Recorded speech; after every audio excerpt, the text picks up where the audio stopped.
All right, folks, Roland Martin here. I'm in Greensboro, North Carolina, here at the Civil Rights Museum, where, of course, we're going to have our broadcast here with the American Heart Association initiative they have with, of course, 5 black HBCUs. I'm going to explain to you exactly what that initiative is. But our top story we'll be dealing with, of course, is the death of John Singleton.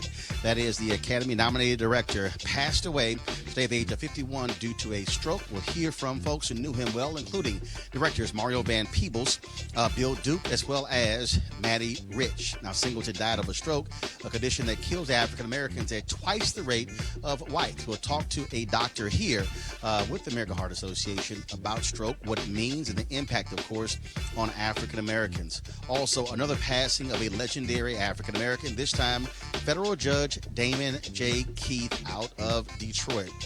He, of course, a lion in the legal industry, studied under Thurgood Marshall at Howard University, passed away yesterday at the age of 96. We'll talk to Spencer Overton, who is the president for the Joint Center for Political and Economic Studies, who clerked under Judge Keith, to talk about his life, his impact, and the role that he played when it comes to the legal profession over the last 50 years. Also on today's show, as I said, we'll also share more of the discussion here in Charlotte, North Carolina, with what the American Heart Association is doing with HBCUs. And so we look forward to that conversation. And also, after we finish our broadcast, we're going to actually be live streaming the event here where 5 HBCUs are competing for a year-long health grant as well. And so we've got a jam-packed show for you folks. It's time to bring the funk. I'm Roland Martin Unfiltered. Let's go. He's got it. Whatever the miss, he's on it. Whatever it is, he's got the scoop, the fact, the find. And when it breaks, he's right on time and it's rolling. Best believe he's knowing. Putting it down from sports to news to politics. With entertainment just for kicks, he's rolling. It's on go, y'all. It's Roland Martin, rolling with Roland now. He's funk, he's fresh, he's real, the best, you know he's Roland Martin now.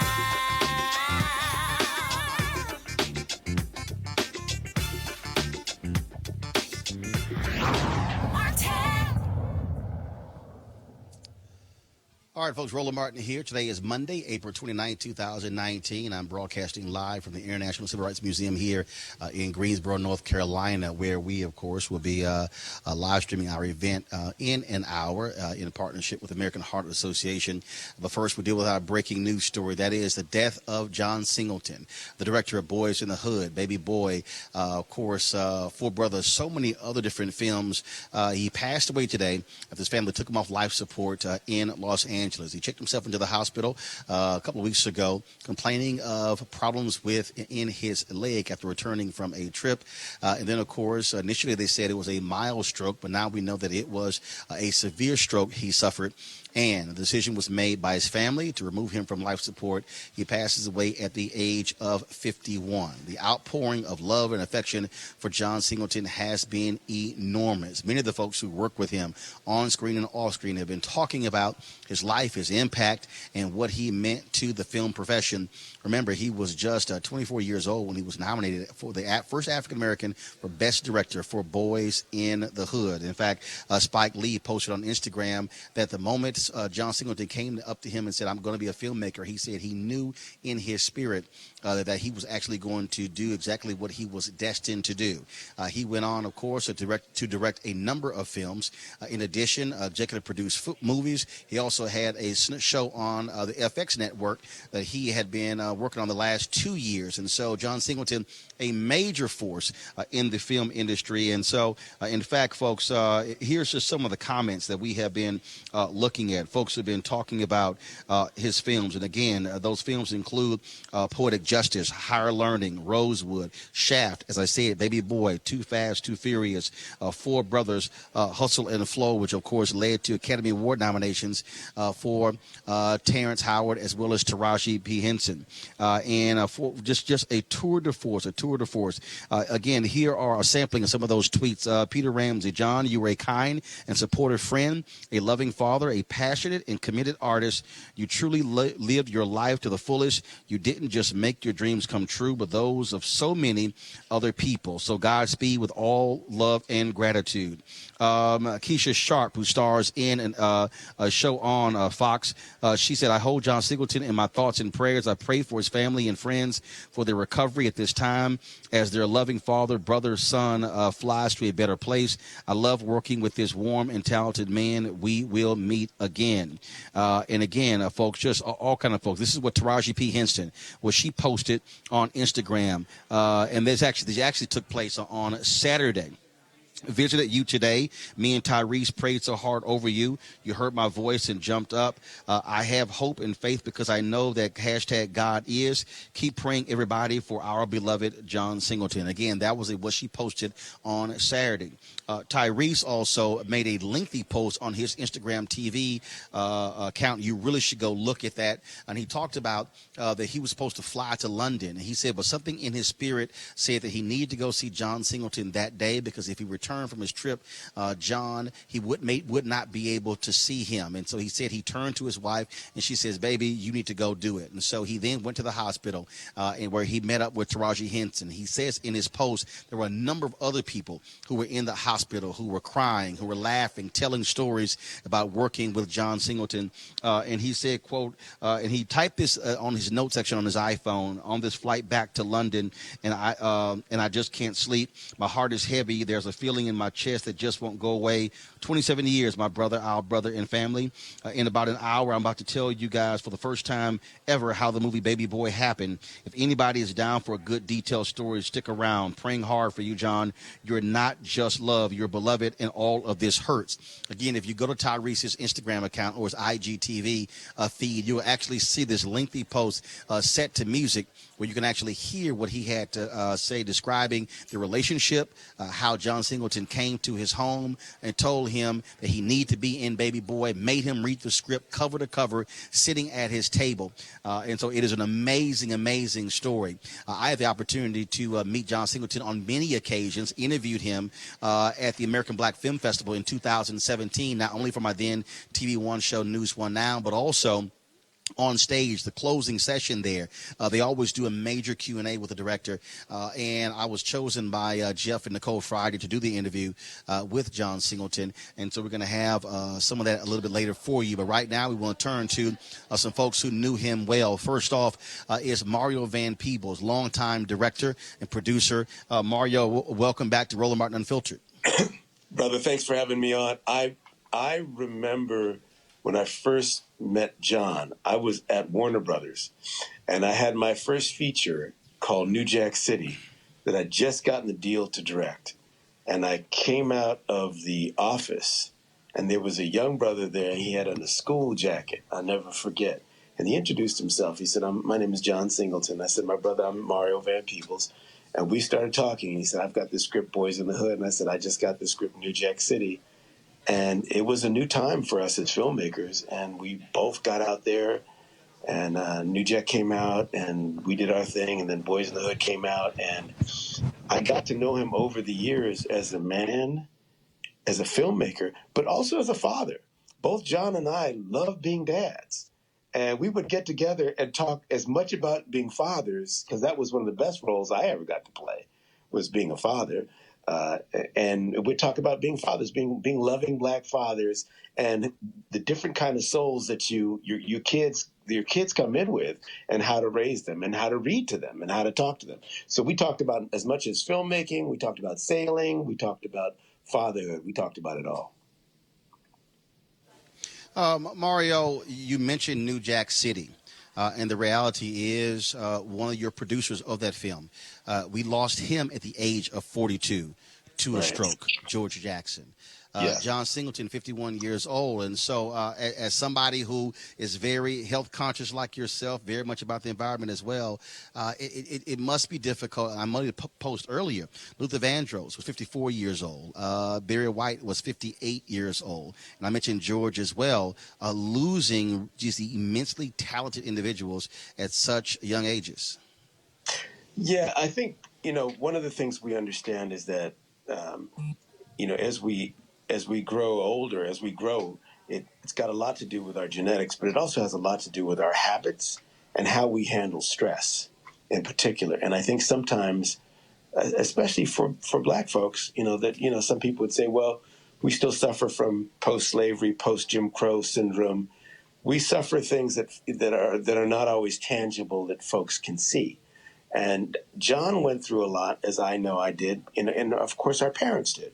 So we when you are in a business where you are not going to be judged by your peers, you don't control the outcome. When you're doing something like what we're doing, where you're not just acting, but you're directing and writing, and you're trying to get the financing. There's so many elements that I think can be stressful. That I think a lot of how we age is how we process stress.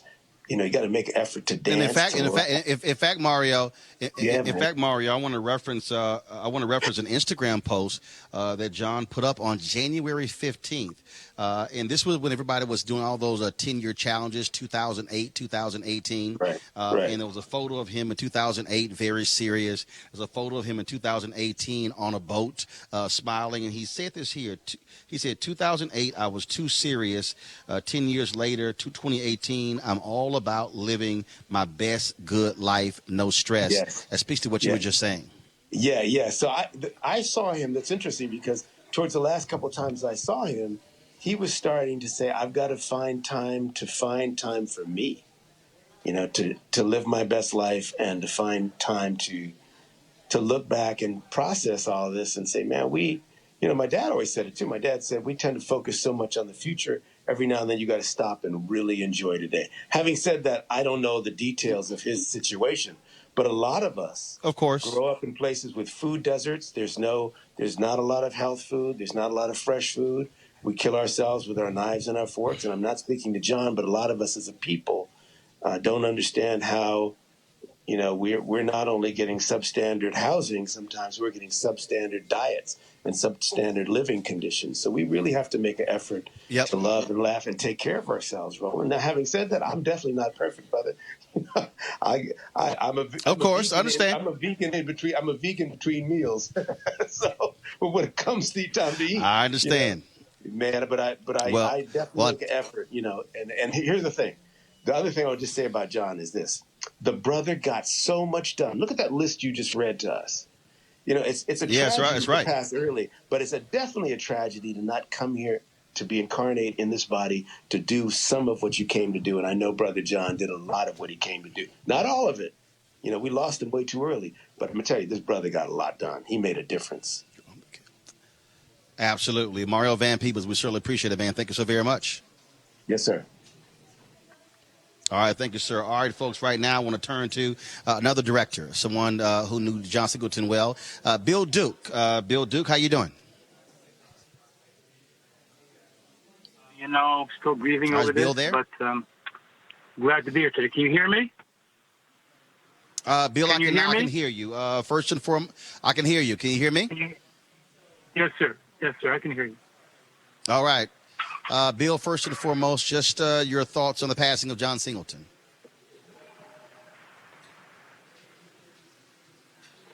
I'm speechless. I think we all love John. And at 51, it's just shocking. He was a pioneer, like Michael Schultz and Spike and Robert Townsend and the Hughes brothers and many others who gave a voice to the voiceless. His first films were, the media always made the kids in the inner city look like these sociopathic monsters, and he gave them their voice of humanity. Does that make any sense? No, it absolutely makes sense. And I think when you talk about him also being a student of film, I mean, he was always a very serious person. I read from what Spike Lee's post on Instagram when he said the moment he met him, when he said, I am going to be a filmmaker, he said, a lot of people walk up to me and they say that. He said, but I could look in his eye, the intensity in his eye, knew exactly that he was going to do what he said he was going to do. Yes. And he was a great human being, too, He was a great person. He wasn't egocentric. No matter how much he accomplished, he was a hungry human being. He wanted to do better and more all the time. And he didn't just do, stuff that was surface. John always wanted to do something that had meaning. I call his films edutainment. They're entertaining, but they give you something to think about and feel. And you leave with a sense of his understanding of our mutual humanity. So we're going to miss him, Bill Duke, I certainly appreciate it, man. Thank you so very much for joining us. Talk about. Thanks a lot. We appreciate it. God bless you. Thank you. All right. A very young filmmaker made a movie called Straight Outta Brooklyn called Matty Rich. Matty has been on the West Coast for some time. He joins us right now. Matty, how you doing? I'm doing good, Roland. It's good to speak with you. Feeling really bad about the loss of our brother, John Singleton, who's always been a role model for me to look up to. And we met in 1991. New York Times did the iconic cover with black directors, and John was there, and myself, Bill Duke, Mara Van Peebles, Spike, and the Hutland brothers. And I gravitated towards John from learning about Boys in the Hood, and him learning about my first film, Straight Outta Brooklyn. And he was from South LA. I was from Red Hook Projects in Brooklyn, and I just connected with him on so many different levels. And even when I moved from Brooklyn to Hollywood, and I had a deal at Sony Studios, he was already on the lot with a deal, and he would sit me down, over lunch and teach me the game of producing and directing commercial films. There's just not enough that I can say about this man. I've seen him so many times at the Directors Guild annual dinner not too long ago this year, and he's always been encouraging to me, and that's just a testament of the man. Outside of being an iconic filmmaker, making classic movies, but also being an advocate, Roland, for us in front of the camera, in behind the camera, as we can see on television with his series and in his films. So he will always be missed. Well, Absolutely. Well, I think if you look at, again, some of the tributes pouring in, folks talked about, again, his impact, not only for the people who he put in the films, but just like what Spike Lee did, the people who he put behind the camera, the folks who went on to work on other television shows, other movies, people who are writers, who work on the technical side. I mean, that's also something that's critically important to understand. It is, because he didn't have to do that. And this was a testament of who John Singleton when I say an advocate, he was an advocate, and I know many people who he worked with behind the scenes where he advocated for us to be a part of these major feature films, crew members and, talent in front of the camera. I can just tell you from just the advice that he's given me before I directed the Inkwell on just the studio system. I was coming from making an independent film to learning what it is to deal with, the corporate structure of Hollywood. And he knew that very well. So that's who he was he wasn't an egocentrical kind of a person. He was a very humble man, but had vision. He had strong vision. And he told our stories, the stories that matter to those living in South LA or those, living anywhere. The stories that studios would probably didn't even think that economically would make money. And then he showed us and showed them that our stories do make money. Well, Matty Rich, we certainly appreciate you joining us on Roland Martin Unfiltered, sharing your thoughts about John Singleton, the passing of John. Thanks so much, man. Thank you. Folks, as I said earlier, I talked about several prominent African Americans who have passed away as a result of stroke. John Singleton, 51. You heard me talk with Mario Van Peebles about film director and producer George Jackson at 42. Luther Vandross passed away from complications from his stroke at 54. Of course, also Barry White, 58 years old. But how are African Americans more impacted by strokes than anyone else? Joining us right now is Dr. James Allred, cardiologist with the Cone Health Medical Group. And, of course, we're here in Greensboro for this American Heart Association event. And we're supposed to be talking about, of course, his HBCU initiative dealing with the reality of health outcomes for African Americans. And this story's happened and sort of collided. And so for the folks who don't know, what exactly is a stroke? That's a great question. I think perfect question, because so many people listening, we have no idea what a stroke is. So basically, a stroke is like a heart attack, but of the brain. The brain doesn't get adequate blood flow. And lots of things can cause a stroke. Often it's a blockage of an artery going to the brain.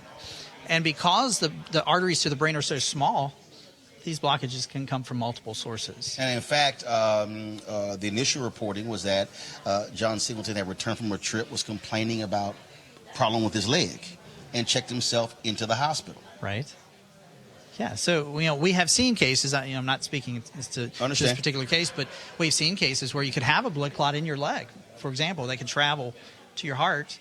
And because of a small hole that some people will have in their heart, about 25% of people have a little small hole between the upper chambers of their heart, that clot could actually travel to the brain and cause a stroke. Not saying, again, that that's what happened here. I don't have access to that kind of information. But that's something we see sometimes. High blood pressure, hypertension is a real cause for stroke. In fact, there was a woman who, at my church in Houston, she actually had a spike in her blood pressure that caused her stroke. Right. Her blood, she was normal, but something happened, and all of a sudden it just shot up. And she spent several years in a wheelchair recovering from that.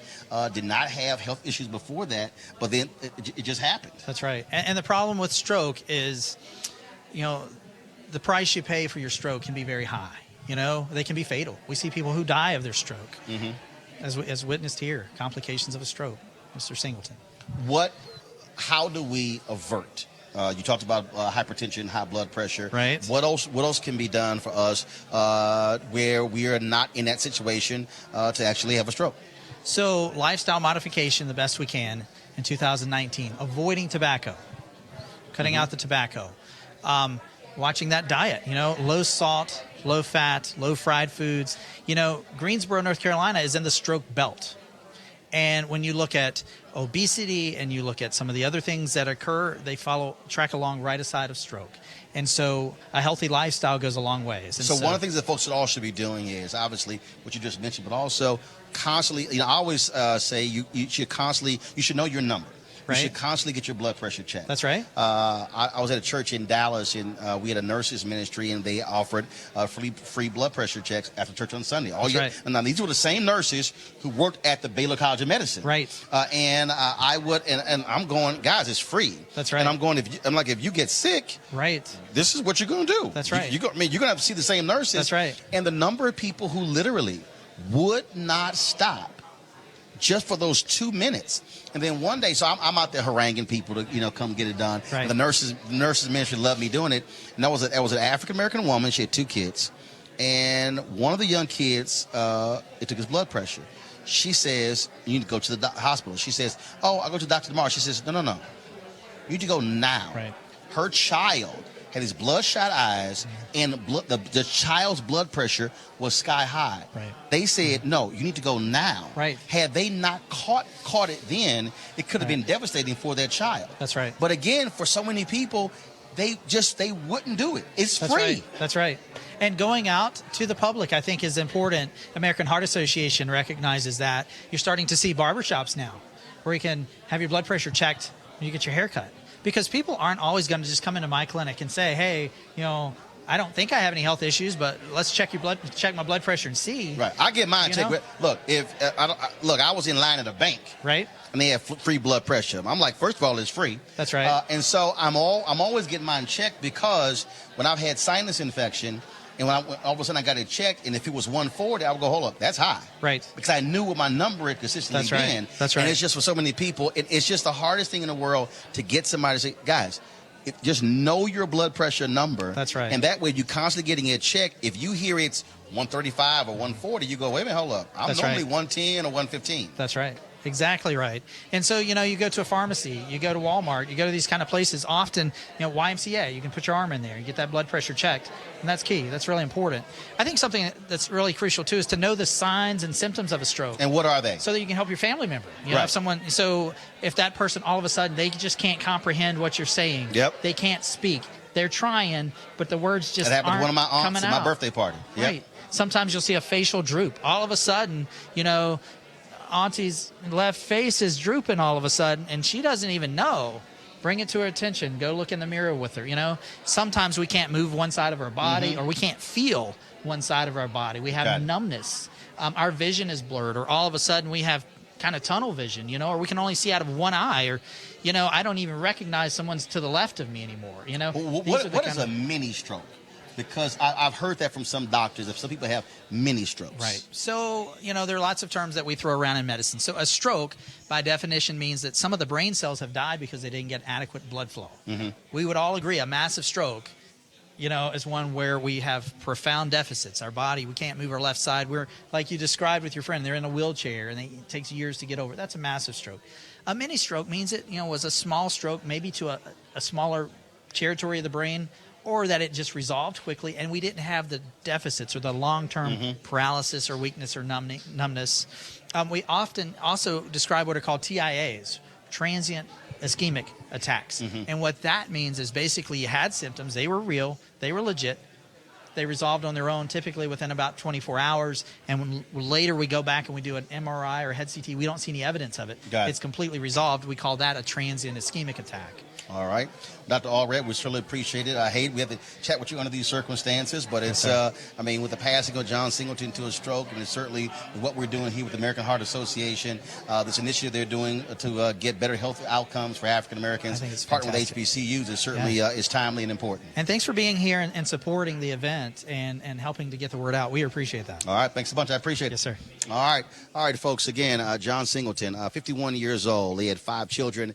Was a graduate of the USC film school there, and so it is just really sad, a really sad story. John was a really great guy, somebody who was, again, so supportive, loving of so many other people as well. I mentioned 2017 interviewing him at the American Black Film Festival. And so there were actually a couple of interviews that I did, one on stage, another was an interview that I did with him that we did off stage. That was a part of my TV One show, News One Now. He was launching, he debuted his show, Snowfall, which was airs on FX Network there at ABFF in 2017. And here was my conversation with the great John Singleton.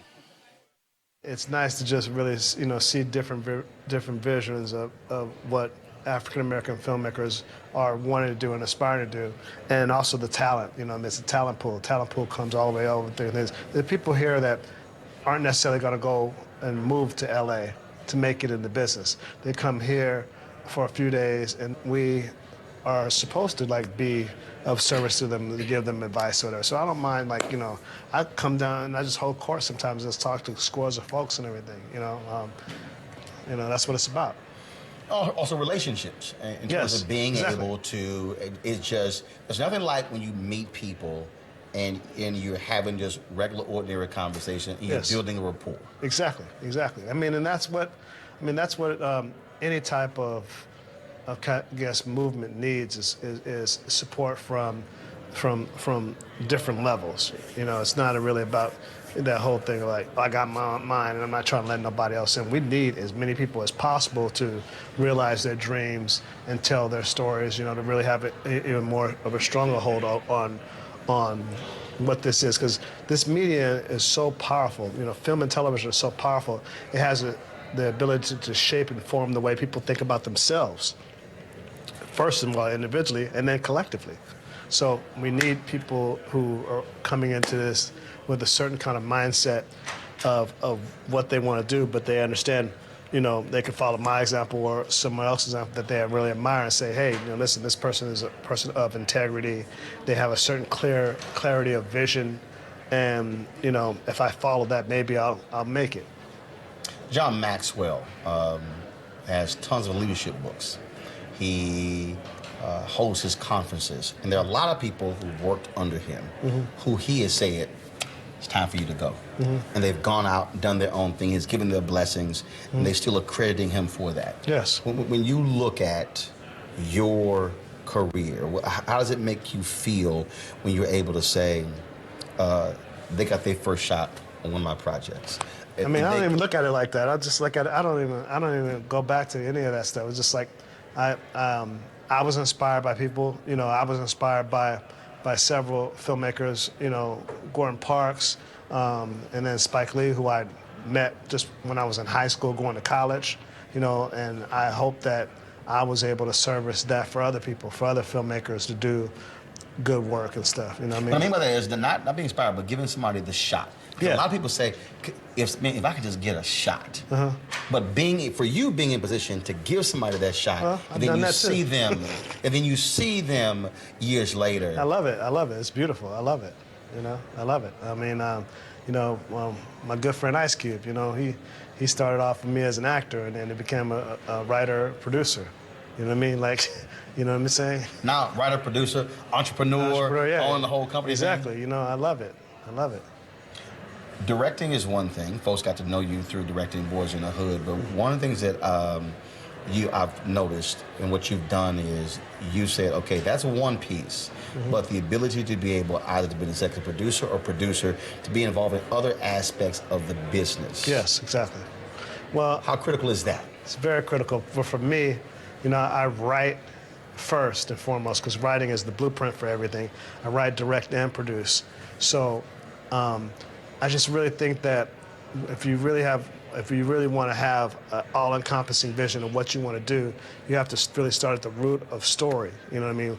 Story, and a story has to have a reason to be told. Whether or not it's a personal issue or it's something that is affecting a lot of people, whatever, it has to come from a genuine place of passion. And I always come from, that's all with me. It's all about a genuine place of passion. So what you working on now?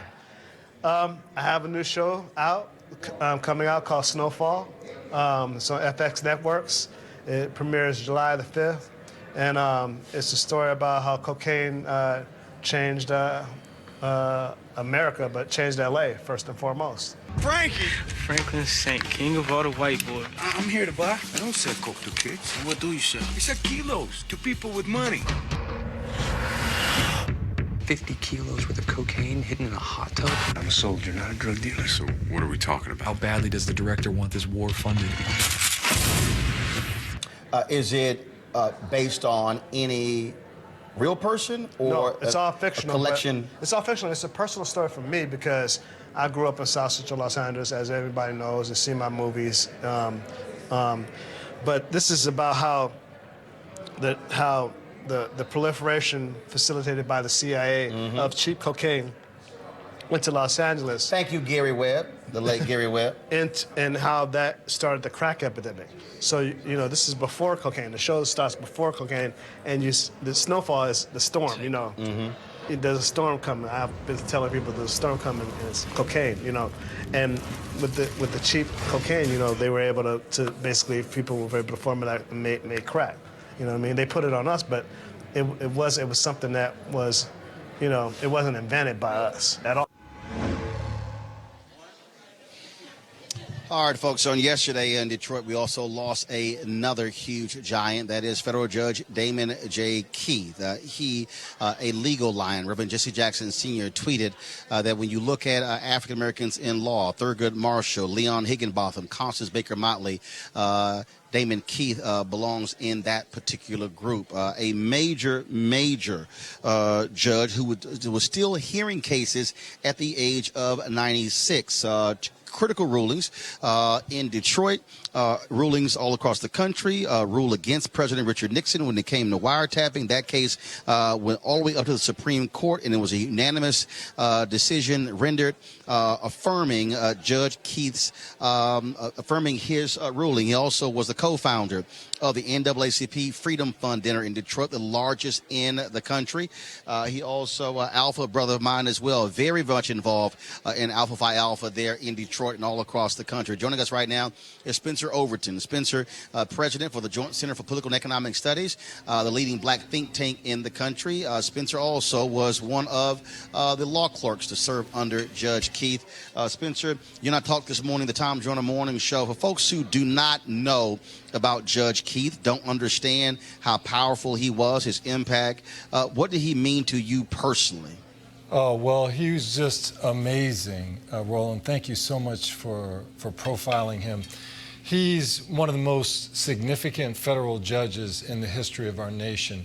Part of it is these landmark legal rulings, standing up to President Nixon and saying you need a warrant if you want a wiretap. Standing up to the Bush administration and saying democracies die behind closed doors, and opening up these deportation hearings in the aftermath of 9/11, standing up for black folks here. That's part of it. But another part, Roland, is this notion of he's just got a whole group of clerks just being a mentor to people who are great lawyers around the country, having this network of people. It wasn't just about Judge Keith, it was about what he taught these young lawyers who came to work for him and who are now doing things like running civil rights organizations, or the U.S. Attorney, or Judges Now, or the first black a female law professor at Harvard Law School. He made his legacy there, and then he stepped up in terms of the community. Rosa Parks, there's a break-in at her house, she's assaulted, he moves her out to an apartment building that has security. The African American Museum in Detroit, going underwater because of financial problems. Judge Keith convenes the people who eventually raise the money to save the museum. You mentioned the Freedom Fund dinner. He stepped up to the plate consistently for the community. One of the things we talk about, those legal rulings. Look, I mean, how he impacted hiring there in Detroit with wielding that gavel. A lot of people don't understand the power of federal judges. It's not just where they are appointed, where they rule. Their rulings also can be national. That's right. Certainly when he stopped Nixon from wiretapping people without a warrant, that was something that was national here. Pontiac, school desegregation. Basically, schools were segregated because real estate agents engaged in discriminatory housing practices. He basically put an end to that with busing. People went nuts. The Klan bombed some buses. Judge Keith just stepped up to the plate and held his course in terms of that issue. Several discrimination cases in terms of the Detroit Police Department, Detroit Edison. Again, Judge Keith steps up. He rules not just in the right way, but orders affirmative action plans. He's got some really big decisions, and then he's not afraid. He just had a dissent in a voting rights case a few years ago in Ohio, where he actually added pictures of people who were lynched, black folks who were lynched, to the opinion to illustrate, hey, this isn't a long time ago. This is real when we talk about suppressing the votes, and there are real motives behind it. He was just so courageous and stepped up to the plate, and certainly thoughtful, and being thoughtful is great. There are a lot of smart people, but he was also courageous. Last question for you, and that is, we were at the Supreme Court 2 years ago during the March on Washington Film Festival, where there was a Q&A that took place between him and former Attorney General Eric Holder. There also was the airing of a documentary on the life of Judge Keith. And what was very interesting about that conversation, and that was 2 years ago, he was a man at the time who was 94 years old, right, still sharp as a tack, and someone who was very concerned about the lack of diversity on the federal bench. You look at what Donald Trump is doing right now, and the people who he's appointing. He is largely appointing white, right-wing conservatives to the bench. 90% of them are white men. America is changing, and Keith understood why you needed different groups, different ethnicities, diversity on the federal bench. Yeah, he did. He understood that. He was a mentor to many judges. If you look at Court of Appeals judges, they all look up to Judge Keith. He was the dean of federal judges.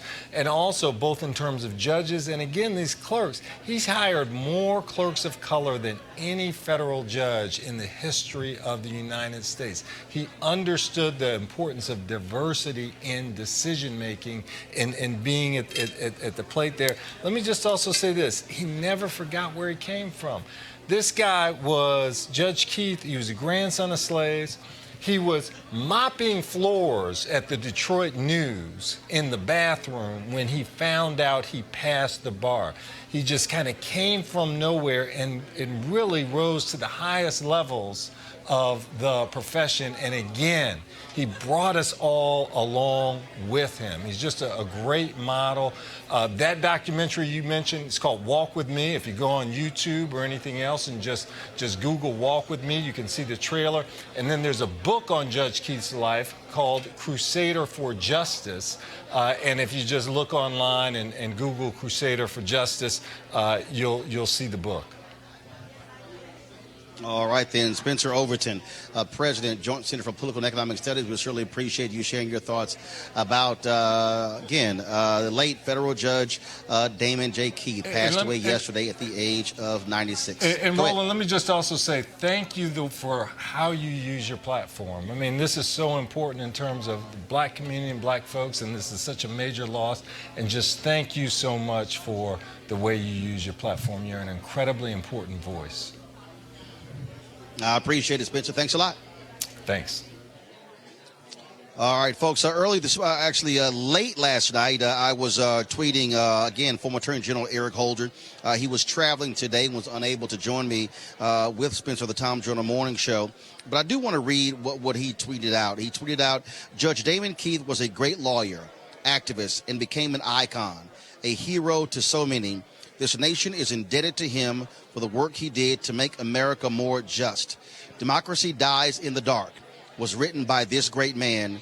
That phrase is so relevant today. And that was a tweet that Eric Holder sent out yesterday about Damon J. Keith. As I said, Eric Holder is actually traveling, and so we wanted to join us to talk about Judge Keith. Hopefully, we're going to be able to get him later this week to talk about his impact. Also, we're going to also peruse my archives. I do recall when I was hosting an event for the Michigan delegation during Congressional Black Caucus, Judge Keith was one of the folks who spoke.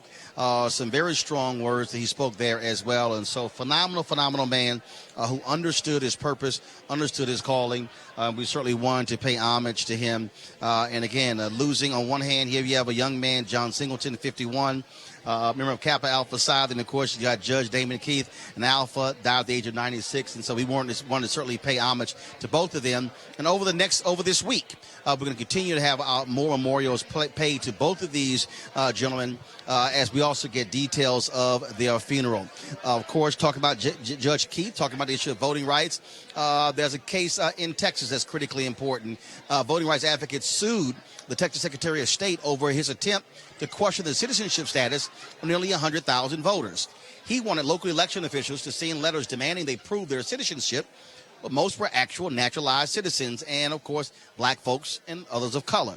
The Secretary of State, a Republican, of course, David Whitley, knew he'd lose in court, so late last week, he settled the case. He agreed to stop pushing for the citizenship review, and the state is to pay nearly $500,000 in lawyers' fees and court costs.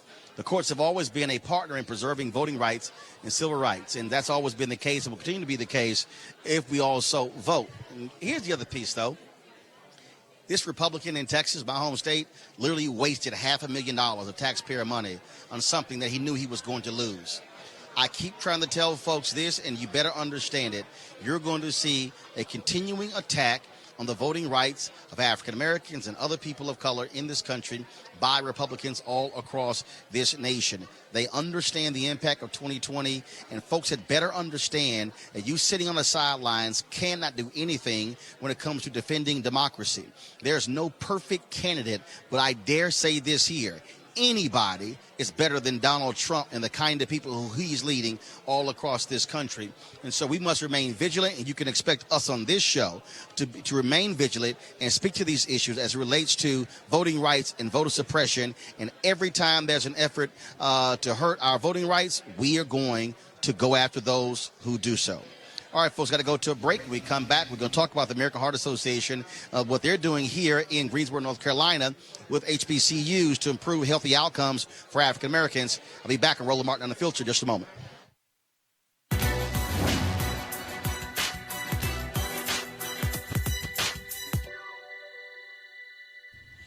You are not judged from the height you have risen, but from the depth you have climbed. Abolitionist and autobiographer Frederick Douglass.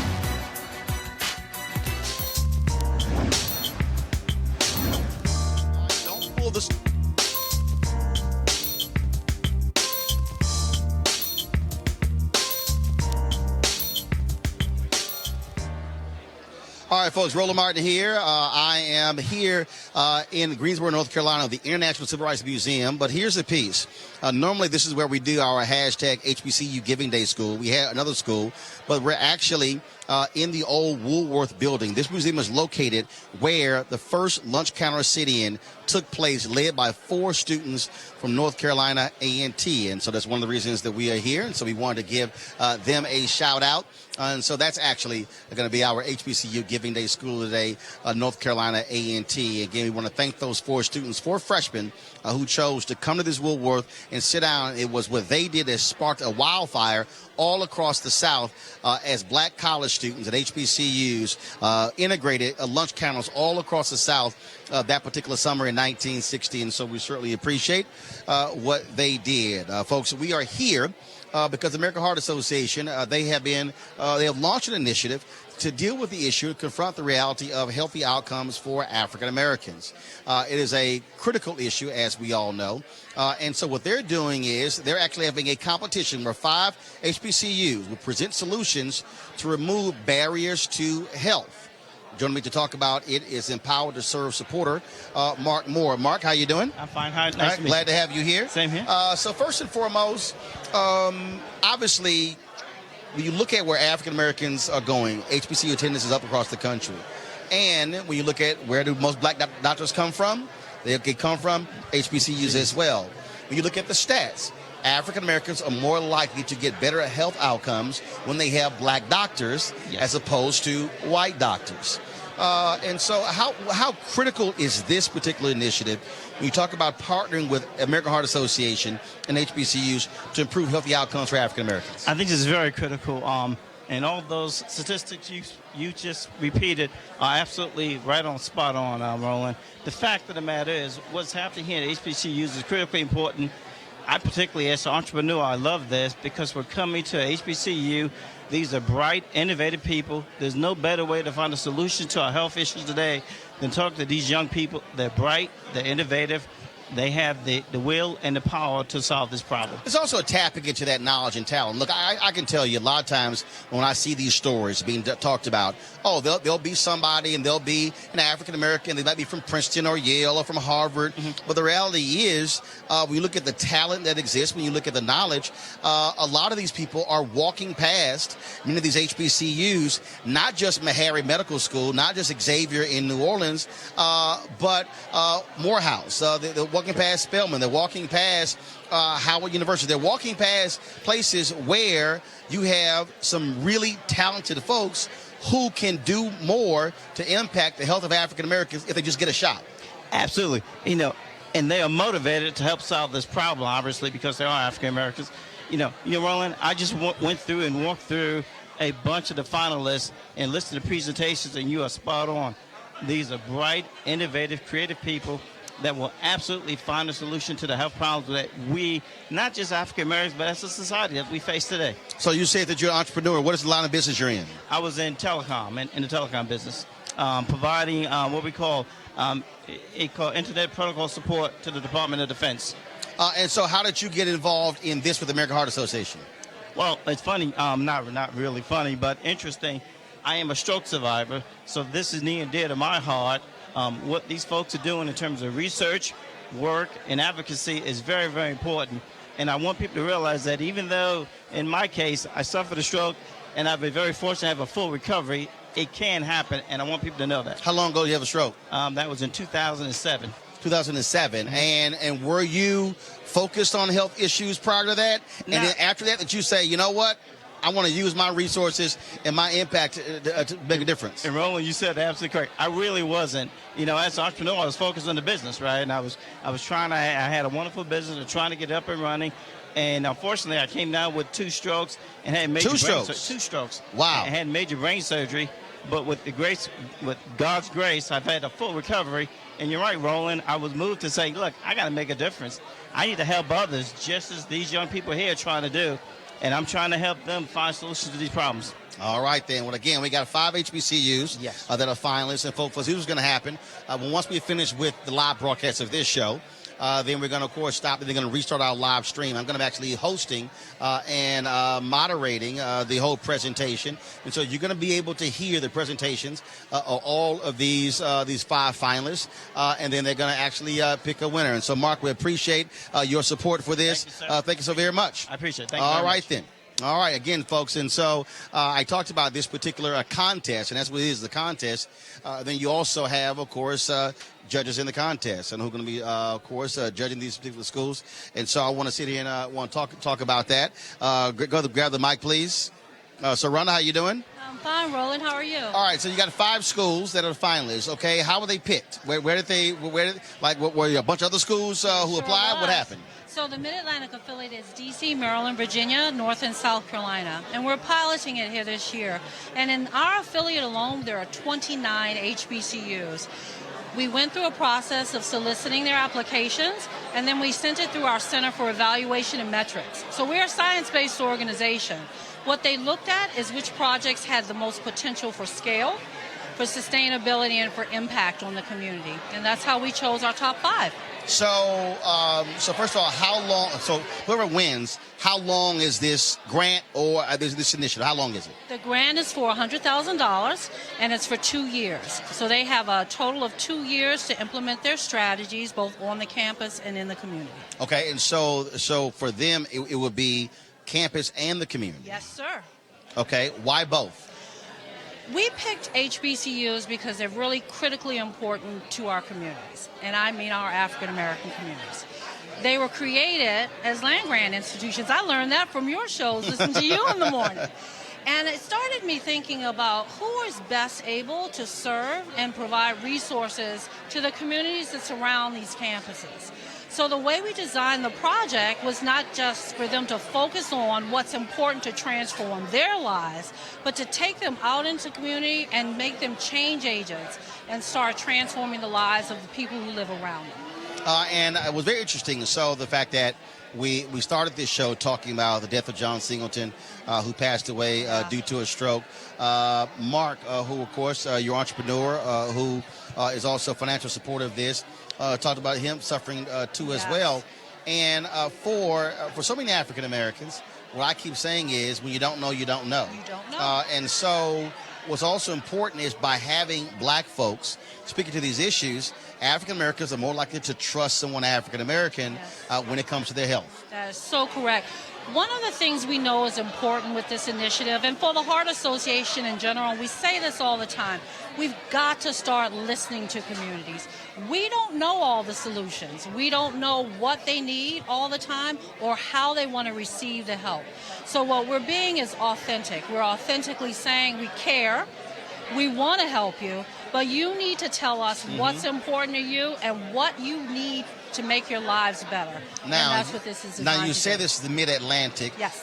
Any plans to actually do this other parts of the country? Sure are. So we're piloting the HBCU strategy. But as you heard on your show earlier this week, Pamela Gorman-Johnson and our national team is also implementing a national accelerator. And that will be taking place in October. So we're looking at entrepreneurs and community change agents from whatever spectrum they're coming from. So it could be a nurse, a doctor, could be a policeman we had last year. We've always had a lot of students, though, and that's really what inspired this HBCU track. I mentioned Mark, but also Mr. John Houston Yes. is also one of your supporters. Yeah, and I'm so pleased with both Mark and John's support because, again, going back to being authentic, who better to support and offer support to these universities than other African American leaders and philanthropists that have taken their entrepreneurial spirit and transformed communities and their jobs and their lives. So we're really happy to have both Mark and John as part of this initiative. And again, for the folks, how can they get more information on this particular initiative, but also the American Heart Association? So for this particular initiative, please visit www.empowertoserve.org, and you'll learn more about our national accelerator. The applications just opened May 1, and we encourage any entrepreneur out there that's interested. So anybody can enter? Anybody in the country can enter this competition to go online to that site and submit your ideas for transformation. And what's the site again? www.empowertoserve.org. All right, Ronald, we appreciate it. Thanks so much. Thank you, Roland. All right, thank you very much. Again, folks, we're here at the International Civil Rights Museum located in Greensboro, North Carolina, site of the old Woolworths. That's where we are. And so here's going to happen. Once we end Roland Martin Unfiltered, we're going to then go into their theater where the competition will actually take place. You will actually get to hear actually get to hear all the different presentations. And so that's one of the things that we will do in just a moment. What I need to also let you know is that you need to also be letting all of your folks know, the HBCUs that are participating. We also, again, there are 5 HBCUs that are involved in this particular competition. So you have Bennett College, Howard University, Johnson C. Smith University. You have Winston-Salem State University, and you also have Virginia State University. So I'm quite sure my alpha brother, who's the president of Virginia State, is certainly interested in how his school is going to perform. About to do an interview real quick with a couple of the folks involved. How y'all doing? So the 3 of you going to be judging the competition? All right, start over here with your name. Just hold the microphone to his name. Hey, Aaron Levy from Raise the Bar. Emily Dickens from Alpha Kappa Alpha Sorority. And John Dozier from the University of South Carolina. All right, then. And so the 3 of you have to will this thing down. So what are you looking for? So I think what we're looking for are good community student projects where that benefit both the students and the universities while also benefiting the communities that they exist in, and making sure that they're solving real problems, real health inequities that are occurring within their neighborhoods. Looking for sustainability. It's going to be important that whatever is funded today continues to be funded, and that there's some mechanism to do so. I'm looking to identify the problem, the solution, the focus, and the team. How they're actually going to make this real and make it happen. Last question for all of you, because I know we're about to walk in here to get started. How important is it to also have listening to young voices who might approach this differently than folks who are older? I think that's one of the things we've been talking about all day, is that's probably the most important thing to me, is having a different perspective on a problem that we've been facing in America for hundreds of years. And these students are going to represent different perspectives and different ideas for how to do that. Well, for me, I mean, it's really about, this is why I'm excited about the fact that the American Heart Association is doing this work, is because they're getting our young folks involved in thinking about how do they solve problems that exist within their communities in ways that, again, are going to help them to learn and grow while helping the communities as well. I'll see y'all in about 20 minutes in the theater. All right, I appreciate it. Thanks so much. Again, folks, so we certainly appreciate the folks with the American Heart Association partnering with us to actually do this as well. And it is amazing, but also sad in terms of how timely it is partnering with them on this health initiative, losing a great giant, a talent like John Singleton, but it also allows us to speak to the issue of healthy outcomes for African Americans. So that's critically important for us to be able to do so. One of the things that we frequently do on this show, one of the things that we're going to continue to do so, providing you more information because we want to be able to live longer, healthier lives. We want to be able to see black men living longer as well. And so over the next several days, we'll certainly have information for you about the funeral services for John Singleton, also for Judge Damon Keith, who passed away on yesterday in Detroit at the age of 96. So I want to end today's show with a snippet of the interview that I did with John Singleton on the stage at American Black Film Festival in 2017. And I'll see you guys in just a bit as we do our live stream from here. But apropos to hear from John Singleton, a really great guy, a great man, an unbelievable director. Talk about that process of guiding someone else through. And do you sometimes want to grab the reins, or do you tell yourself, no, you need to put... Never. I don't want to grab. I mean, if I work with somebody, I respect them enough to know that they can ride the horse on their own, but I'm there to teach them how to ride and, you know, and go from zero, like go from just learning how to really ride, as I say when directing, you know, ride horse to actually being like winning the damn Kentucky Burger. You know what I mean? Like I hold them the same standard that I hold myself to when I'm doing something. It's like